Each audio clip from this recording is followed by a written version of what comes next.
عيناي شوقا ولطيبة ذرفت عشقا فأتيت الحمد لله الذي كفى وسلام عباد الله الذين اصطفى وأما بعد. پیارے بچوں اور پیاری بچیاں، اللہ کا بڑا شکر ہوا ہمارے حافظ صاحب کی محنت اور آپ لوگوں کو الحمدللہ علم کی روشنی کے اندر سرفراز فرمایا. اللہ ان استادوں کو بھی جزائے خیر عطا فرمائے اور پڑھنے والے بچوں کو اللہ آگے بڑھاوے، اس لیے کہ یہی ہمارے بچے آگے جا کر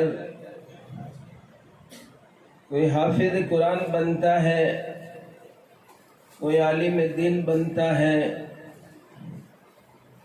کوئی مفتی قاری شیخ الحدیث بنتا ہے، اور پھر یہی بچے کہیں دیہاتوں میں، کہیں شہروں میں، کہیں سٹیوں کے اندر یہ بچے کام کرنے والے ہوتے ہیں، اور اللہ ان لوگوں سے کام لیتا ہے. اس لیے بچوں آپ حضرات بھی ارادہ کرو کہ انشاءاللہ ہم اسی مدرسے سے فارغ ہو کر ہمارے مقدر کے اندر جہاں بھی خدمت ہوگی انشاءاللہ ہم امت کی خدمت کریں گے. تو انشاءاللہ. اور ہماری یہ بچیاں جو ہیں وہ اور بہنوں پر تعلیم کے راستوں سے، پڑھائی کے راستوں سے جب محنت کرتی ہے تو آج بھی ہمارے شہر کے اندر کہیں مدرسے، بچیوں کے مدرسے چلتے ہیں، کہیں محلوں کے اندر، کہیں مکانوں کے اندر ہماری پڑھی لکھی ہوئی بچیاں جو آپا کی شکل کے اندر ایک محنت کرتی ہے، اور امت کے اندر جن کی برکت سے صحیح علم آتا ہے، اور صحیح علم جب امت کے اندر آتا ہے، ماں بہنوں کے اندر اور بچوں کے اندر، جوانوں کے اندر، بڑوں کے اندر، تو علم کے ذریعے بندہ اللہ کی پہچان کر سکتا ہے.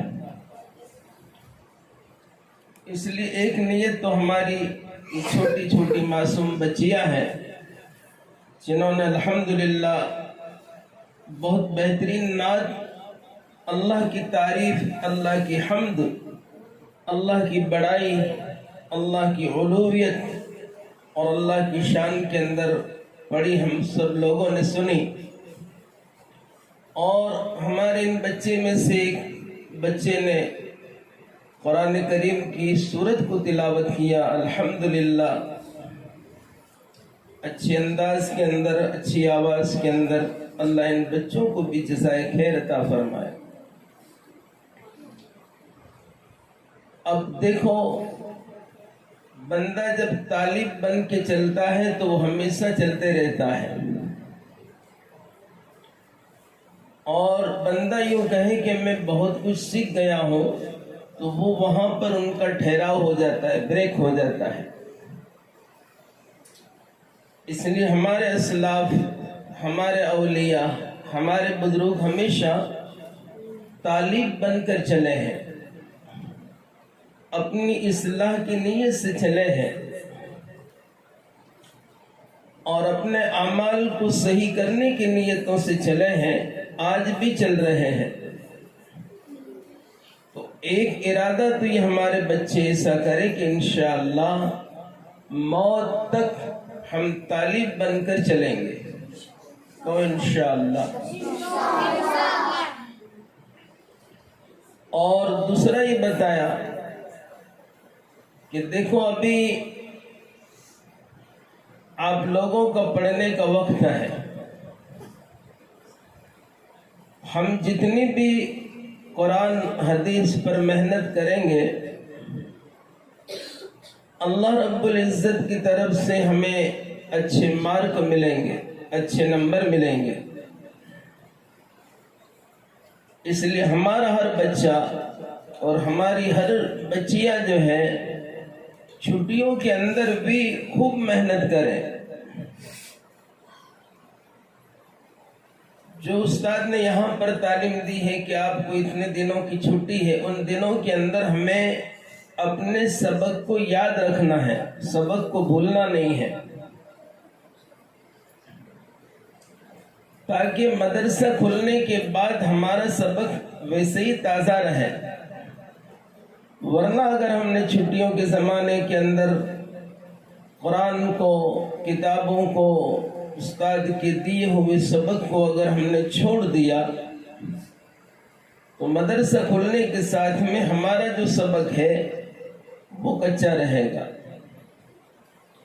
اس لیے ہمارا ہر بچہ جو ہے وہ چھٹیوں کے دنوں میں اپنا روزانہ کا ایک سبق یاد کرے۔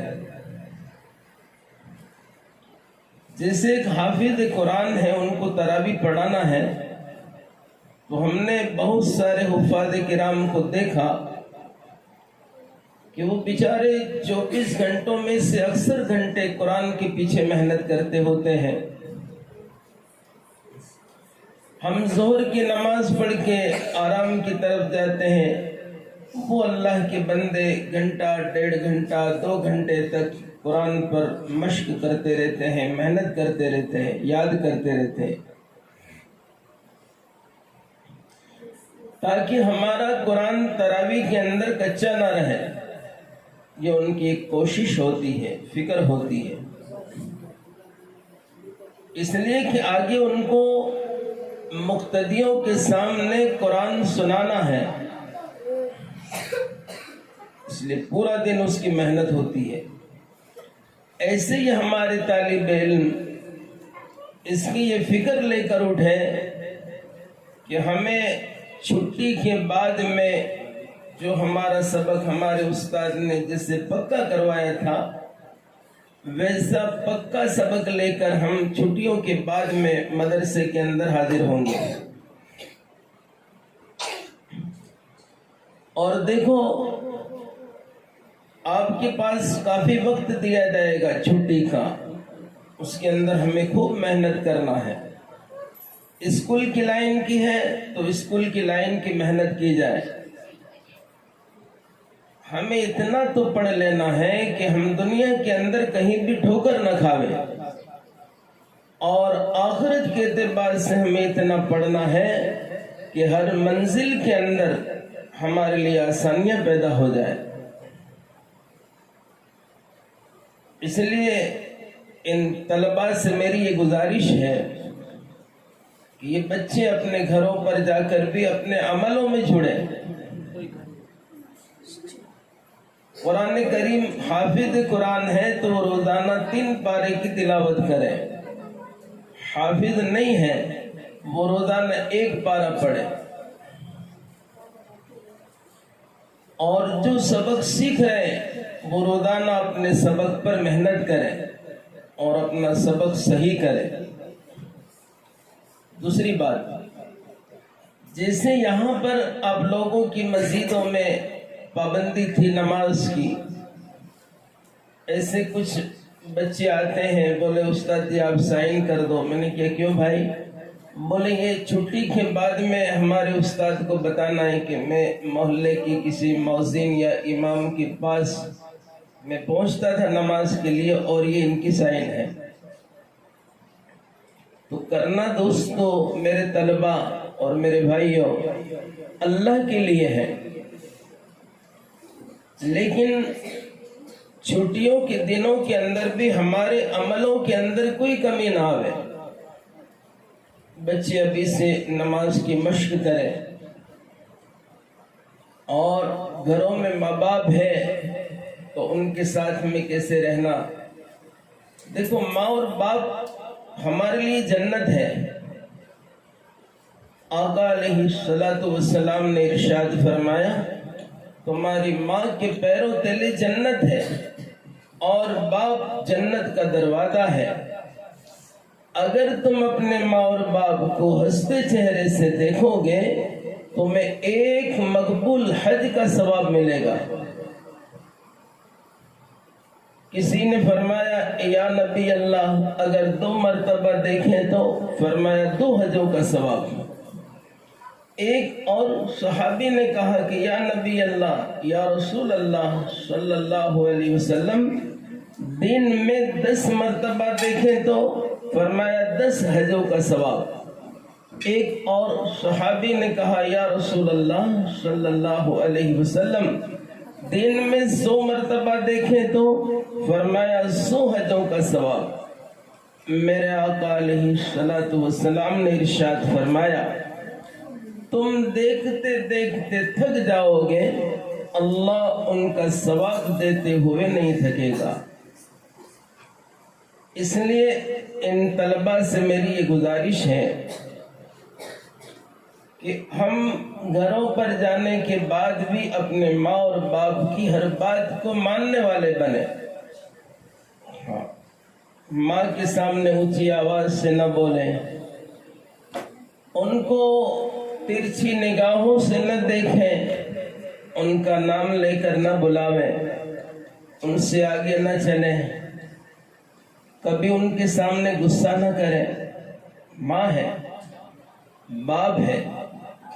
آقا علیہ الصلوۃ والسلام نے ارشاد فرمایا باپ کی رضا میں اللہ کی رضا ہے اور باپ کی ناراضگی میں اللہ کی ناراضگی ہے۔ باپ اگر ناراض ہے اللہ ناراض ہو جائیں گے۔ اس لیے گھروں پر رہیں گے، پورا رمضان گھروں پر رہیں گے۔ اب اسی کے اندر ہمارے بڑی خوشی کی بات تو میں یہ کہہ رہا ہوں، اللہ ان بچوں کی لمبی عمریں کرے اور ہر عملوں کے اندر اس سے آگے بڑھاوے۔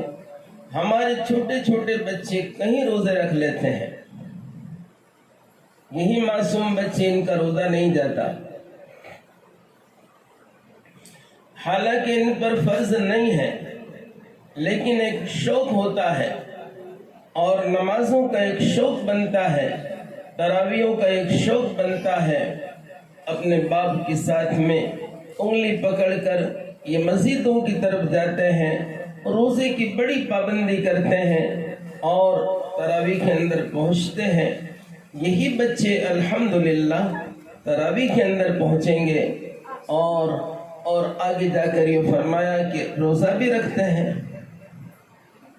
ابھی سے یہ بچے اتنی بڑی مشق کرتے ہیں اور اتنی بڑی پریکٹس یہ لوگ کرتے ہیں، آگے جا کر یہی بچے دین کے دائی اور دین کی فکر کرنے والے، اپنی آخرت کو سامنے رکھنے والے بنتے ہیں۔ حالانکہ ابھی شریعت نے اسے معصوم کہا ہے، لیکن فکر کتنی ہوتی بچوں کے اندر۔ کبھی اخبار پڑھتے ہیں تو 10 سال کا معصوم بچہ ہے لیکن سارے روزے رمضان کے پورے کر لیے۔ دیکھو یہ شوق اور ہمارے ماحول کا ایک اثر ہوتا ہے۔ ایسے میرے بچوں آپ ایک فکر یہ بھی لے کر چلنا، ہمارے گھروں کے ماحول کو بنائیں گے، گھروں میں تعلیم زندہ ہو، گھروں میں تسبیح زندہ ہو، گھروں کے اندر قرآن کریم کی تلاوت زندہ ہو، گھروں کے اندر ایک پاکیزہ ماحول کیسے بنے۔ یہ بچے اگر تھوڑی فکر کر لیتے ہیں اللہ ان بچوں سے بڑا کام لے لیتے ہیں۔ اور دیکھو وقت نہیں ہے، ہاں صحابہ کے معصوم بچوں نے کیسا کام کیا ہے، صحابہ کے چھوٹے چھوٹے معصوم بچوں نے کتنی بہادری کے ساتھ میں کام کیا ہے، یہ تاریخ ہمارے سامنے ہے۔ تو میرے بچوں اور میرے طالب علم ایک فکر یہ لے کر جاؤ کہ انشاءاللہ جن استاد کے پاس میں ہم پڑھے ہیں ان کی بھی ادب کریں۔ ان لوگوں نے بڑی محنت کر کے، ہر آدمی دوپہر کو کھانا کھا کے سو جاتا ہے، یہ ہمارے استاد دوپہر کو کڑاکے کی ٹھنڈ گرمی ہو یا روزے کی حالتیں ہوں، بعضی جگہوں پر تو یہ لوگ بچوں کو لے کر بیٹھتے ہیں اور اپنے دماغ میں سے جو قرآن ہے اور جو نفوس ہے وہ سارے ان بچوں کے دماغوں کے اندر ڈالتے ہیں. یہ ہمارے استادوں کی بھی بڑی محنت ہے. اس لیے بچوں استاد کا کبھی احترام نہ چھوڑو. استاد کا کبھی احترام نہ چھوڑو. یہ ہمارے استاد ہیں. اللہ والوں کی سیرت کے اندر بڑی تاریخ ہے، وقت نہیں ہے. استاد کا بھی ادب کریں. جن کے ذریعے سے ہمیں قرآن ملا اور جن کے ذریعے سے ہمیں سورتیں ملی اور جن کے ذریعے سے ہمیں حدیثیں ملی ہے، ان کا ادب کریں، احترام کریں. اور بڑے ہو کر اللہ نے ہمیں دیا تو ان کے مدرسے کو آگے بڑھانے کی محنت کریں کہ ہمارا کچھ نہ کچھ ان مدرسوں میں ان استادوں کے پیچھے لگ جائے. اور کہیں بھی لگنے والی چیز ہے، مال وہ چیز ہے جو کہیں بھی لگ جاتی ہے. خوش نصیب بندے وہ ہیں جن کا جان اور مال اللہ کے دین کے پیچھے لگ جاتا ہے. اس لیے بچوں سے میں نے جو مختصر وقت کے اندر جو کچھ باتیں کہی ہیں، پہلا تو میں نے یہ کہا کہ بھائی یہ ہمارے بچے اور ہماری بچیاں آگے بڑھ کر علم کو سیکھ کر امت کے اندر ان کی اشاعت کریں، پھیلاویں. امت کے بہت سارے لوگ آج بھی بیچاروں کو کلمہ یاد نہیں ہے. آپ کبھی دیہاتوں میں جاؤ اور گاؤں کے اندر جاؤ تو وہاں پر آپ کو ملے گا 50 سال کے بزرگ ہو گئے لیکن جس کو کلمہ یاد نہیں ہے. یہی ہمارے بچے ان مدرسوں سے حافظ عالم بن کر اور دین کے دائی بن کر قرب جواہر کی بستیوں میں جا کر اور دیہاتوں میں جا کر شہروں میں اور سٹیوں میں جا کر اللہ کے بندوں کو اللہ کی طرف جوڑیں گے. یہ حافظ اور عالم کی ذمہ داری ہوتی ہے اور کرتے ہیں. ہمارے علماء آج کسی دیہاتوں کے اندر حالات میں اور غربت کے اندر آج محنتیں کر رہے ہیں. کوئی جنگلوں کے اندر ہیں، اپنے پوری فیملی کے ساتھ میں معصوم بچوں کو لے کر امت کے اندر اشاعت کا کام کرتے ہیں، دین کو پھیلانے کی ایک محنتوں میں لگے ہیں. اللہ ان کی محنتوں کو ضائع اور رائے گا اور بیکار نہیں کرے گا. اس لیے بچوں سے پہلی نصیحت تو میری یہ تھی، آگے بڑھ کر انشاءاللہ دین کو پھیلاؤ گے، قرآن کو آگے بڑھاؤ گے، احادیثوں کو آگے بڑھاؤ گے اور ساتھ میں میرے پیارے بچوں زندگی میں عمل بھی کریں گے. تو انشاءاللہ عمل سے زندگی بنتی ہے. صرف کہنا سننا ہوا لیکن عمل نہیں ہے. عمل کے ساتھ میں جو دعوت دی جائے گی، جو قرآن سنایا جائے گا، جو احادیث سنائی جائے گی، ان کا ایک اثر ہوتا ہے. اس لیے ہم خود بھی عمل کریں اور عمل کی دعوت دیں. اور دوسرا یہ بتائے کہ پڑھنے کے زمانے کے اندر خوب محنت کریں. جو بچے اچھے نمبر سے جو پاس ہوئے ہیں، اس وقت میں بڑی خوشی ہوئی، اپنے ہاتھوں سے انعام تقسیم کیا گیا. اب دوسرے بچے بھی ان کی محنت کریں کہ انشاءاللہ ہم آئندہ سال اچھے نمبر سے پاس ہوں گے. اور ہماری یہ بچیاں بھی فکر کریں کہ انشاءاللہ اچھے نمبر سے ہم انشاءاللہ محنت ایسی کر ڈالیں کہ ہم انشاءاللہ پاس ہوں گے. اور تیسری نصیحت ہماری جو یہ تھی کہ ماں باپ کی ادب، استادوں کا احترام، مسجدوں کا احترام. دیکھو بچوں، آپ لوگ مسجدوں میں جاتے ہو، ہمارے یہاں ماحول ہے کوئی ہمیں مسجد سے نہیں نکالتا. تو مسجد اللہ کا گھر ہے. مسجد کے اندر جانے کے بعد مسجد میں شور بکور نہ کریں. مسجد کے اندر پیر بغیر دھوئے ہوئے نہ جائیں. ایسے تو آقا کا فرمان یہ ہے کہ بچوں کو گھروں میں نماز کی تعلیم دو. 7 سال کا بچہ ہو جائے گھروں میں تعلیم دو، 10 سال کا ہو جائے نہ پڑھے تو مارو. تو یہ ساری تعلیم بچپن سے ماں باپ کو، والیوں کو بھی چاہیے کہ اپنے بچوں کو گھروں میں تعلیم دی جائے اور برابر یہ تعلیم یافتہ ہو جائے.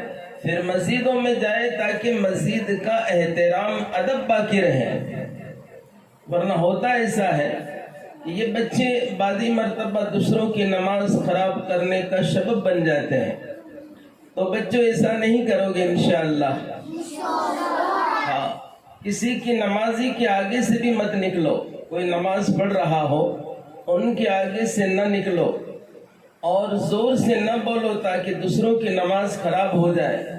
مسجد کے اندر اونچی آواز سے نہ بولیں، اطمینان کے ساتھ میں جہاں پر ہمارے ماں باپ ہمیں کھڑا کریں وہیں پر ان کے ساتھ میں کھڑے رہ کر ہمیں نماز پڑھنا ہے۔ لیکن بالکل چھوٹے بچے بھی مسجدوں میں نہ جائیں۔ ہاں، کچھ سمجھ رکھتے ہیں اور عنقریب یہ نماز پڑھنے والے ہیں، ایسے بچے ہی مسجدوں میں جاویں اور مسجد کا ادب بھی رکھیں، مسجد کا احترام باقی رکھیں اور مسجد کے اندر شور شرابہ نہ کریں۔ اللہ کا گھر ہے، اللہ کے گھر کی جتنی بھی ادب کریں گے اور احترام کریں گے، اللہ ہمارا ہی اتنا بڑا ادب احترام کریں گے۔ اس لیے فرمائے کہ جو لوگ مسجدوں میں آتے ہیں اللہ ان کا اکرام کرتا ہے، اللہ ان کا اکرام کرتا ہے۔ اس لیے بچوں یہ باتیں مجھے حافظ صاحب نے جو بتائی تھی 20 منٹ قریب ہو گئی ہے، اور 2-4 نصیحتیں بتا کر انشاءاللہ ہم اپنی بات کو سمیٹتے ہیں۔ بچوں ایک ارادہ یہ کرو کہ زبان سے کبھی گالی نہیں بولیں گے۔ ہاں، جب بھی ہمیں غصہ آ جائے تو غصے کو برداشت کریں گے۔ دیکھو کچھ بچے اس سے شریف ہوتے ہیں جو چلے جاتے ہیں تو اور ماں باپ ان کی ادب کرتے ہیں، کتنا بڑا اچھا بچہ ہے، چلا جاتا ہے چلا آتا ہے اور محلے کے اندر کسی سے لڑائی بھی جھگڑا نہیں کرتا اور گالیاں بھی نہیں بولتا۔ تو ایسے بچوں کو لوگ آنکھوں کا تارا بناتے ہیں اور جہاں بھی دیکھو تو وہ بچے لڑتے رہتے ہیں، شرارت کرتے رہتے ہیں، تو وہ بچے لوگوں کی نظروں کے اندر گر جاتے ہیں۔ تو غصہ آوے تو ہمیں برداشت کر لینے کا، اور رمضان کے اندر روزے کی حالت میں تو بالکل ہم اپنی زبان سے کوئی بیکار بات نہ بولیں۔ نماز پڑھ لی، گھر پہ جا کے قرآن پڑھ لو، مسجد میں قرآن پڑھ لو اور آرام کر لو۔ ہر وقت اپنے آپ کو اللہ کی طرف متوجہ رکھو۔ حضرت عمر فاروق رضی اللہ تعالیٰ عنہ کا قول ہے، اور رمضان المبارک کے اندر اللہ کو یاد کرنے والا شخص بخشایا ہے اور اللہ سے مانگنے والا نامراد نہیں رہتا۔ تو دوستو اور بھائیوں اور سننے والے طالب علم اور ہماری یہ بچیاں، ہم اللہ کے سامنے خود دعا کریں گے، کہو انشاءاللہ۔ اور مغرب سے پہلے کی دعا ہماری قبول ہوتی ہے۔ مغرب سے پہلے اور روزہ کھولنے سے پہلے وضو بنا کر اللہ کے سامنے متوجہ ہو کر، اگر رونا نہیں آتا اور رونے کی شکل بنا کر ہم اللہ کے سامنے اپنے لیے، اپنے گھر والوں کے لیے اور امت کے ایک فرد کے لیے دعا کریں گے انشاءاللہ۔ اور آخری کڑی، اگر آپ لوگ روزہ رکھو، حالانکہ فرض تو ہے نہیں، اب بڑے لوگ بھی یہاں سن رہے، روزہ کن چیزوں سے خراب ہو جاتا ہے؟ فرمائے کہ جھوٹ اور غیبت سے روزہ خراب ہو جاتا ہے۔ تو روزہ رکھ کر ہم کیا کریں گے بھائی اور طالب علموں؟ روزہ رکھ کر ہم اللہ کا ذکر کریں گے اور جھوٹ بھی نہیں بولیں گے اور کسی کی غیبت بھی نہیں کریں گے، جھوٹ بھی نہیں بولیں گے اور کسی کی غیبت بھی نہیں کریں گے، اور اللہ کے ذکر کے اندر، اللہ کے شکر کے اندر، اللہ کو یاد کرنے کے اندر ہمارا یہ اور رمضان المبارک کا مہینہ اگر گزر گیا۔ آپ دیکھو عید کے بعد کچھ اخبار آتے ہیں، گجرات ٹوڈے ہے اور اخبار جو صحیح ہے ان کو دیکھو، ان میں چھوٹے چھوٹے بچوں کا کبھی وہ فوٹو لاتے ہیں اور دیکھو انہوں نے روزہ رکھا، چھوٹے بچے ہوتے ہیں، تو جہاں تک آپ لوگوں سے برداشت ہو وہاں تک رکھنا ہے، آپ پر فرض نہیں ہے، آپ پر روزے فرض نہیں ہے، لیکن روزے کا ادب تو کرنا ہے۔ جو روزے دار ہے ہمارے گھر میں، ان کے سامنے پانی بھی نہیں پئیں گے اور کھانا بھی نہیں کریں گے، کھانا بھی نہیں کھائیں گے، اس لیے کہ ان اللہ کے بندوں نے اور اللہ کی بندیوں نے روزہ رکھا ہے، ان کا ادب کریں گے، اور جتنا ہم روزے داروں کا ادب کریں گے ہو سکتا ہے ان کی برکت سے اللہ ہمیں معاف کر دے۔ تو بچوں اتنا کرو گے سب؟ استاد کا احترام ادب کرو گے؟ اور چھٹیوں کے زمانے میں انشاءاللہ سبق کو یاد کریں گے، مسجد کا احترام کریں گے، اور اپنے ماں اور باپ کی اور استادوں کی قدر کریں گے انشاءاللہ۔